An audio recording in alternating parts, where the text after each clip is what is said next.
Welcome back to another episode where we, the Lorcana Twins, discuss Disney's Lorcana trading card game. And on this episode, we're going to break down the new shift mechanic explanation that we received in the Discord earlier this week. Right. See, earlier when we got the rules revealed last week, there were still some things that were not clarified, and we're assuming, that will be coming at a later time. But this past week in the French Discord server, a Ravensburger employee shed some light on some details behind the shift mechanic, and we're going to get into that now. So first, we just thought we would show a card that has the shift mechanic on it. This is Aurora, Dreaming Guardian. As you can see, she normally costs 5 ink to play her, but she has an ability called Shift 3 that says you may pay 3 resources to play this on top of one of your characters named Aurora. Yeah, so the shift mechanic specifically is telling us how many resources we need to pay in order to play this down on top of an Aurora. Now, of course, you could just play this for the regular 5 cost if you don't have an Aurora to play it on top of, or if you just chose not to play it on top of an Aurora like later in the game when you might want to have 2 things on board instead of 1.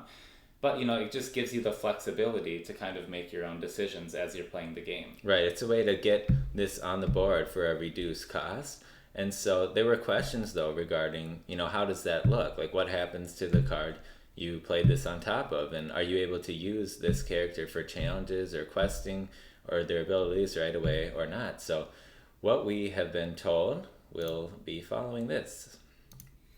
Yes, so when the character is played via the shift mechanic, it will retain the card state that it was in, that the prior card was in. So if you have the 2-cost Aurora down from Sapphire, if she's already exerted and you play the Dreaming Guardian on top of that, then your Dreaming Guardian will come in also exerted. But if your original Aurora was ready, then the new Aurora will be ready as well. And you are able to use it as long as the previous Aurora has been in play for a turn. Right. And the second characteristic is that the new card will also retain any damage the previous card had on it. So if your 2-cost Aurora had 1 damage on it, and then you shift with the 5-cost Aurora on top of that, then it will also come in with 1 damage on that. And I think an interesting thing to note about that is that most of the base level of the characters that we've seen so far have very minimal health. So right. They either have 2 in the case of like Stitch and Aurora and Aladdin, and even the 4-cost Hades. And even the Hades does. So like unless they're only taking 1 damage in a trade, they're probably, you might be just sitting on them and waiting to not using them in the challenge and then just kind of waiting to evolve them, let's say, into the shifted version. Yeah, it probably depends what your hand looks like and what strategy you're going for. But yeah, and after this we're gonna take a look at all the shift cards that are revealed so far and go into some of analysis with that. But let's see, the final characteristic that we're going to talk about now is that the new card will retain the ink state, and here we just put wet or dry. But basically, if you just played a card, like let's say the 1-cost Stitch, and you just played him on this turn, and then you play the 6-cost Stitch that you can shift for 4 on top of that in the same turn. Well, the ink hasn't had a turn to dry, or the summoning sickness hasn't worn off on the first Stitch. So the second Stitch, just because you shifted it, it will also still be under that summoning sickness, or the ink is not quite dry yet. So you will not be able to quest with it that same turn or use it in a challenge, etc. But if it was already, let's say you play the 1-cost Stitch on 1 turn, and then the following turn you shift with the next Stitch, then it will be able to do that questing or that challenging. Yeah, and I think that's probably because, if you take a turn to play a character, and normally you'd be able to use it right away on the next turn. If you had to then shift on your following turn and still sit there and not do anything with it, you're really falling behind in terms of questing and challenging. You're putting a lot of resources into these characters, and then they would just be sitting there for a while unable to function. Right, because you're also kind of overriding that first character you played and getting them off the board, so to speak. Yeah, your board's not going wider, it's just going more vertical.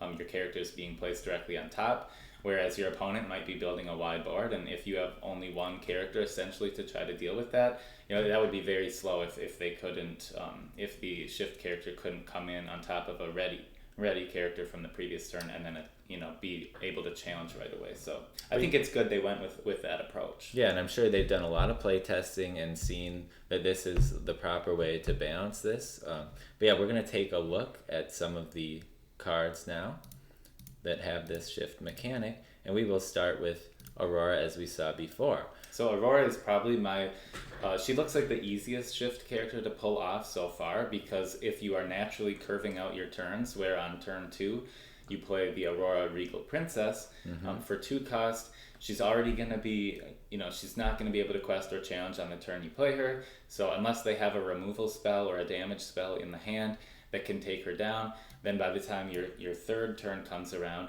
you can very conveniently shift her on top when you have 3 ink in your inkwell, and then already you will have a 3/5, for a cost of 3. Whereas let's just say a typical character that isn't shift, like Wardrobe, that costs 3, is a 3/4. So already if you can get Aurora, you can see that not only does she have good stats compared to a typical 3-drop, but she also has 2 lore pips, which is, one more than the Wardrobe, and she comes with this very nice effect. So right, and the Wardrobe is probably one of the higher statted 3-drops because it's a vanilla card. Other 3-drops might have a stat line of 2 and 3. So, being able to have a stat line of 3 and 5 with a really good effect on Aurora for just a cost of 3 using that shift ability seems very strong. And so, there's implications. Do you quest with Aurora right when she hits the board? I suppose it depends, like what your opponent's board looks like, and whether you feel like it's safe to do that, or if you'd rather just leave her up so you can protect your other units with her Protective Embrace ability. And the other thing I want to point out too, and I think I mentioned this a little bit earlier, but the win condition in this game is to get 20 lore. So if you're at a point in the game where you have both of these in your hand and you can actually afford to play them, it would make more sense to go wider with your board and just play the Aurora for the 5 cost, because then it's 4 lore, whereas if you put it right on top, you're getting 2 lore for 2 cards. So you definitely need to assess each situation, but early on in the game, I think the play would be most likely to evolve it into the Dreaming Guardian, take advantage of that shift 3. But the later the game goes, you'd rather your board started to get a little wider. The Dreaming Guardian would give ward to this other Aurora if you had both on the field, and you'd be getting 4 lore, which is twice the amount of just the one. So. Right. It's important to note that just because it has the shift on it, you do not have to use that shift ability if you would rather just play it separately. And, I guess it really will depend. In this case, since they both have 2 lore, it's not really getting a difference there lore-wise. But with a card like Stitch, as we'll see later, there's a 1-cost Stitch that's worth 1 lore, but then the 6-cost Stitch that shifts for 4 is worth 3 lore. So, there it's more of a disparity, more of a spread, and then you might not care so much about overriding the first one. But yeah, we'll get into that. So now we will take a look at Aladdin. Now I think this one is really exciting. It's the first example we've seen here where the card that has the shift is in a different ink color than the one that it can shift on top of. I'm sure there will be other Aladdins in different ink colors, and maybe there will be another Ruby Aladdin. We'll see. But yeah, I think that's a really nice thing to point out, because like he said, Aurora, both versions we've seen so far are blue. As we'll see later, Stitch, both versions are amber, and both of the Hades are amber. And so from a deck construction standpoint, that really gives the player that are using those cards the option to choose what is the best ink to support this. But so far, let's just say if the developers didn't make another Aladdin outside of Emerald and Ruby, then if you want to take advantage of his shift, resource, kind of like you're cheating the curve a little bit there, it's kind of forcing you to build a Ruby Emerald deck, and that may not be what you want to do. So I'm of your same opinion that most likely there are going to be different versions of Aladdin in set 1 that are in other colors, and most likely probably one in Ruby, so that it not only can you're not going to be boxed into playing Ruby Emerald. If you want to shift, you can probably play a cheaper Ruby Aladdin. Now, I'm actually really excited about the Ruby Emerald combo anyways, yes, so it's just kind of a... Me too. I love kind of a fun bonus. The combination. But yeah, I think what's really cool about this Aladdin, so the first one you would play costs 2, and he has strength of 2 and willpower of 2, and then he has the ward ability, which says opponents can't choose this character except to challenge. So, I mean, if you just play him for 2 and you decide you're not going to quest with him, you're not going to challenge with him, it will be very hard for the opponent to remove him unless they have some some removal spell that doesn't target him specifically, maybe an AoE type of spell. But outside of that, you can just leave him sitting up on the board, and then once you have 5 resources, you can shift 5 into this Aladdin. And because you will have left the Prince Ali version of Aladdin in a ready state, then this shift Aladdin will be able to come in and challenge right away, which really plays off his ability, Daring Exploit, which says that whenever this character banishes another character in a challenge, you gain 2 lore and each opponent loses 2. So if your opponent is sitting on this green Aladdin and they're going into that next turn where they're going to have 5 ink, you might want to be careful of what you decide to send on a quest with or challenge with, that you're going to leave up and open for them to challenge you right back. So that'll be important too, knowing like what cards are able to be shifted upon, and just to be watching out for whether your opponent may or may not have that ability to surprise you with. So yeah, the Prince Ali Aladdin, he seems like a good early game investment because you can put him on the board and just kind of sit there until it's his time to shine. And if that's shifting him into the Heroic Outlaw, that's a great way to use this card. You're probably not playing this.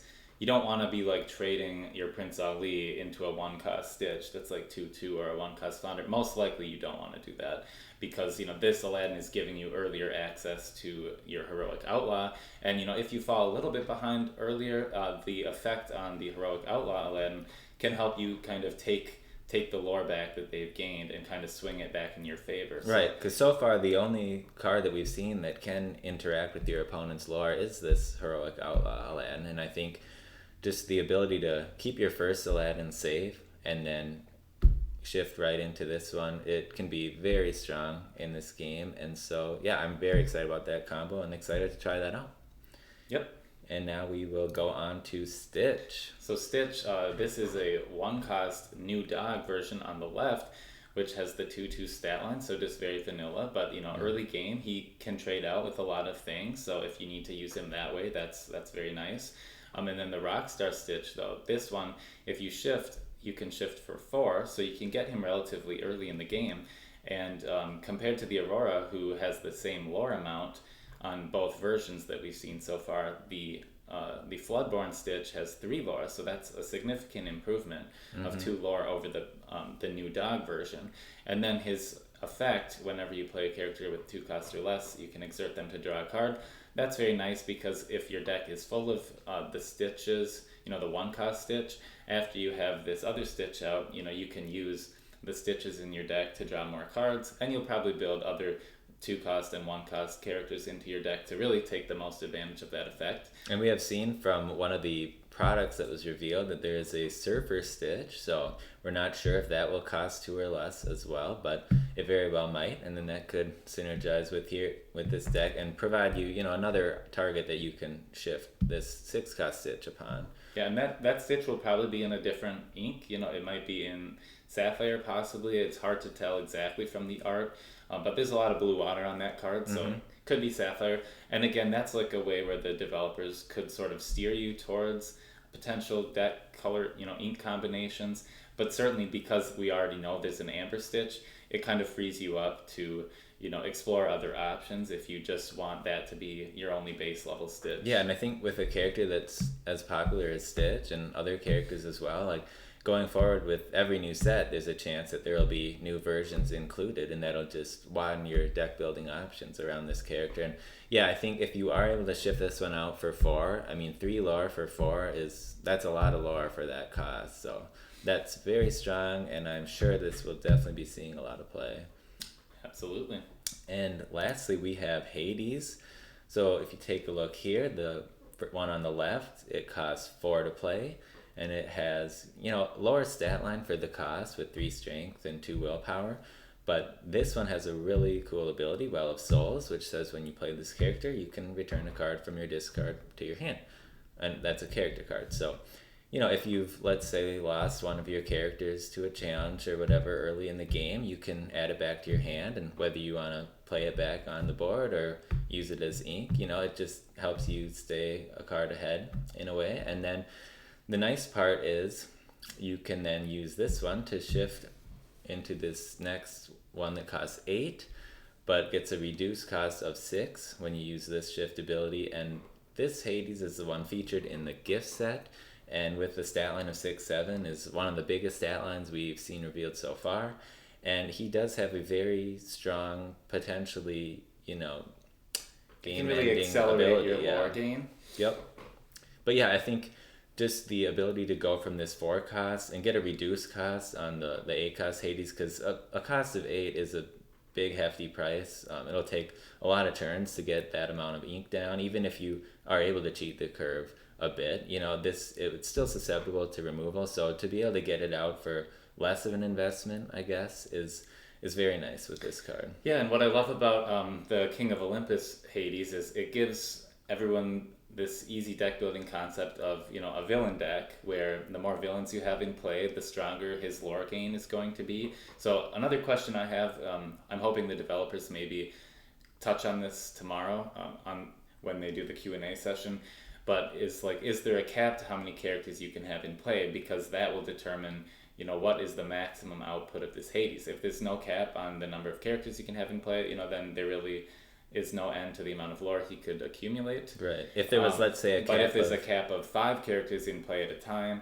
then the most this can be worth is 5. So you can then see how many turns would I need to quest with Hades. Now, the good thing is if you had a board with 5 villains at the same time, this Hades would be worth 5, and then you'd be able to get the lore value on your other characters as well. Right, and so 5... you'd probably just be 1 to 2 turns away from winning if you've already made some progress towards the 20.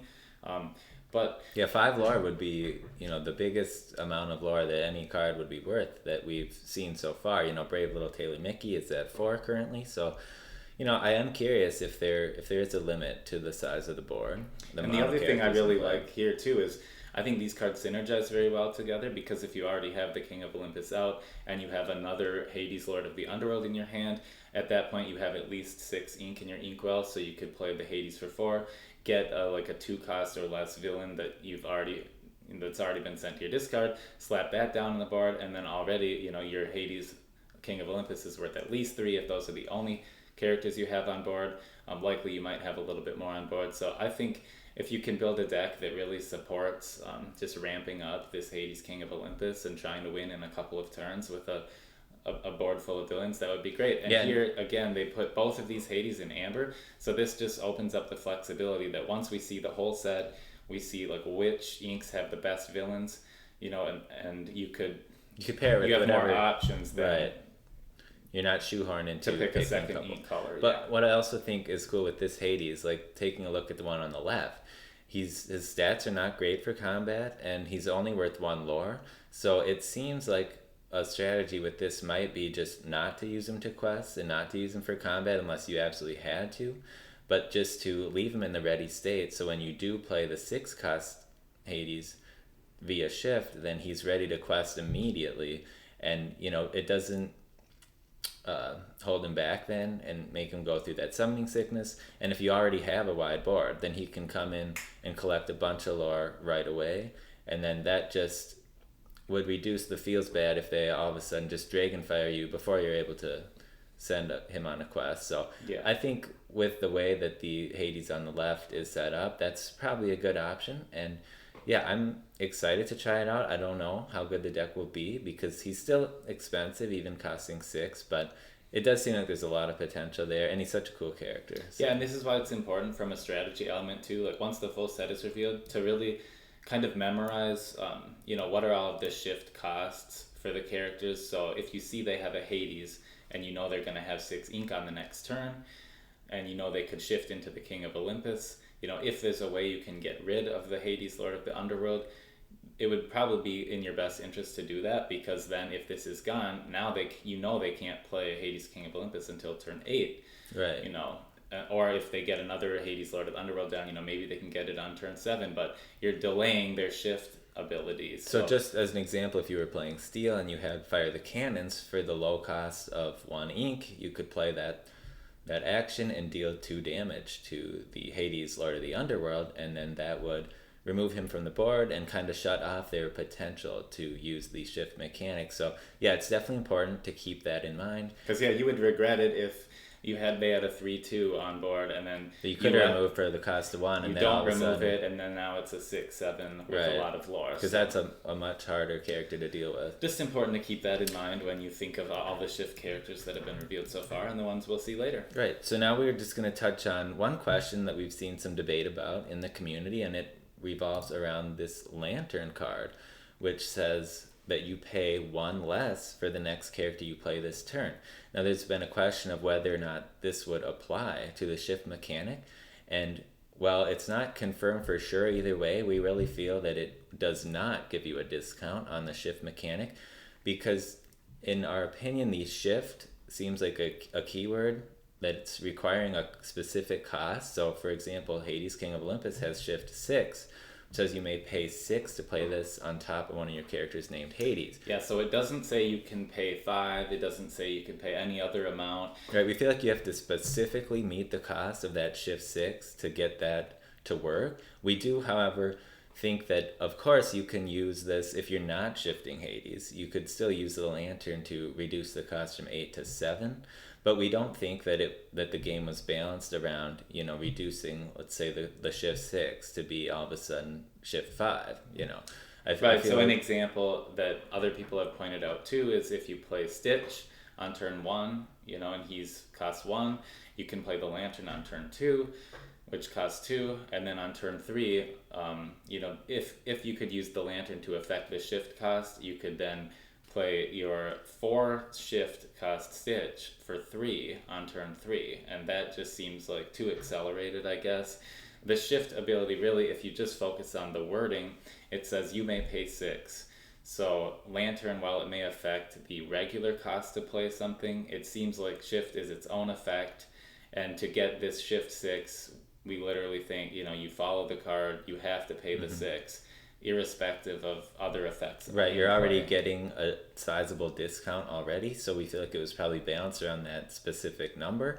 Of course, again, it could be wrong. We'll just have to see what the developers say. And there's other questions that, upon the release of the rules, that are still, people still have. Like, for example, there's a card called Belle, and when she quests, she's able to reduce the cost of your next item you play by 1. So let's suppose you have 2 Bells and you send them both on a quest. So, the question is, do you just literally take it as it costs 1 less for the next one? So let's say the item costs 4, now it costs 3. Or do you add those 2 1 lesses together and all of a sudden a 4 cost item would cost 2? Does that stack? So yeah, it's almost like from just reading the card text, there's no definitive way to know for sure. We feel that it only will reduce the item cost by 1, regardless of how many bells that you use to do that, because the effect just reduces the cost of the next item by 1. So it seems like maybe when you play that next item, regardless of how many of the same effect were played, they're just stating to reduce the starting cost by 1. Again, it could go either way. It's so ambiguously worded that it certainly could reduce it by 1 for each bell. Right, and then I don't think that would be wrong if that's what they intended. I don't think that's what they probably intended, but hopefully they address that tomorrow so that people can have a definitive answer. Even with Maurice too, who has an ability that reduces it by 2. Like, what if you quested with Belle and Maurice? Would it reduce it by 3 then? Or would you just take Maurice's because it's, the higher of the 2? And in that case, it's a different named ability too, so maybe that has something to do with it. Maybe if it's an ability that has the exact same name, it doesn't stack. But if it has a different name, like you're using 2 separate ones, then it might. Yeah, another example is the Mickey, the Wayward Sorcerer. He has an effect that reads like your broom characters cost 1 less to play. So it's pretty much the same thing. What happens if you have 2 Mickey Wayward Sorcerers? Do they both reduce your brooms by 1, therefore reducing by 2, or do you literally just follow the effect on the card, treat it as the same effect, and your brooms are 1 less? Lots of questions, but it's exciting because the developers of the game, the co-designers, as you can see here, Ryan Miller and Steve Warner, will be online ready to answer all these questions and more tomorrow. So we are very excited and are definitely going to be checking that out. And if you are interested in seeing their replies to all the community's questions and more, then we definitely encourage you to check that out too. Yeah, and that'll be Friday, April 21st. So if you're watching this in the future, don't wait around for this event. But if it's not yet Friday, April 21st, excuse me, at 5 p.m. Eastern time, then this is something to look forward to. Right. I'm very curious to see all that they have to say. And yeah, I'm sure it'll clear up a lot of these questions and just let people further be able to analyze the game and the value of the different cards that have been revealed so far. And yeah, it was a slow week in terms of card reveals, but that's definitely understandable. We got so many new cards revealed last week, so I'm not surprised that we didn't get any this week, but hopefully we'll start to see some more soon. Yeah, and I think with this Q&A session, and then there's a couple events this weekend and next week that the company is going to be traveling to and kind of giving some demonstrations, I believe, of the game. So it'll be fun to see if any new cards or any new rulings kind of come out of those events. So we'll be staying tuned and kind of watching that closely. Yep, but thanks for tuning in. Yes, until next time. Take care.